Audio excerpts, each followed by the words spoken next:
आज आमच्या डुग्गूचा Onam festival day. त्याच्या स्कूलमध्ये आज ओणम असल्यामुळे तसा पेहराव करून जायचा होता. सकाळीच उठला, खूप छान प्रकारे त्याला लुंगी, त्याला व्हाईट शर्ट आणि खांद्यावरती केरला स्टाईलमध्ये टावेल दिला, उपरणं दिलं आणि त्याला खूप छान प्रकारे रेडी केलं. आपला भारत देश विविधतेने नटलेला देश आहे आणि प्रत्येक सणवार उत्साह ह्याच उमेदीने आपण साजरा केला पाहिजे. प्रत्येक राज्याची वेगळी रीत, वेगळी परंपरा आणि ती परंपरा आपण नक्कीच जपली पाहिजे. आज आमच्या डुग्गूचा तो ओणम फेस्टिवल डे असल्यामुळे छान छान पदार्थ तयार झाले, जसे की इडली, डोसा, सांबार. त्याच्या मम्मीनी लवकरच सकाळीच उठून त्याला सर्व रेडी केले, कारण त्याला ही डिश स्कूलमध्ये घेऊन जायची होती आणि पूर्ण लगबगीने हे सर्व काम चालू झाले आणि पूर्ण आदरपूर्वक त्याने मम्मीला नमस्कार केला, संस्कार ते पाळले. आपला भारत देशामध्ये प्रत्येक सणवार हे वेगवेगळ्या पद्धतीने साजरे केले जातात. तर केरळामध्ये हा ओणम जो साजरा केला जातो तो त्याच्या मागे पण एक काही दंतकथा आहेत.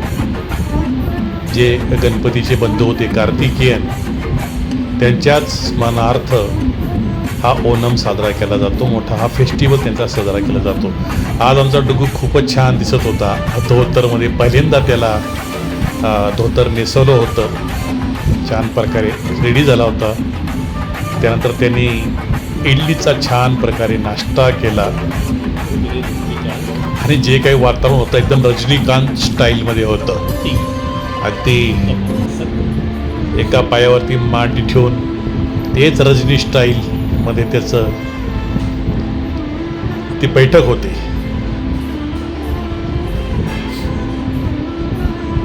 हे अशा प्रकारे जे फेस्टिवल असतात हे नक्कीच आपण आपल्या पिढीला, आपल्या मुलांना माहिती केली पाहिजे, त्याची पूर्ण माहिती दिली पाहिजे आणि आपण आपले संस्कार, आपल्या परंपरा ह्या जपल्या पाहिजे. आणि प्रत्येक राज्याच्या ह्या सणवारला आपण तसं प्राधान्यता दिलं पाहिजे, मान दिला पाहिजे, सन्मान दिला पाहिजे.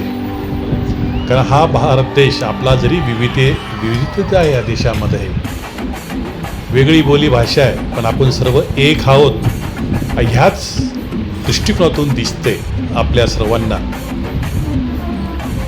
तर आपण नक्कीच हे सणवार आपण हे साजरे केले पाहिजे आणि तो उत्साह आपण साजरा केला पाहिजे.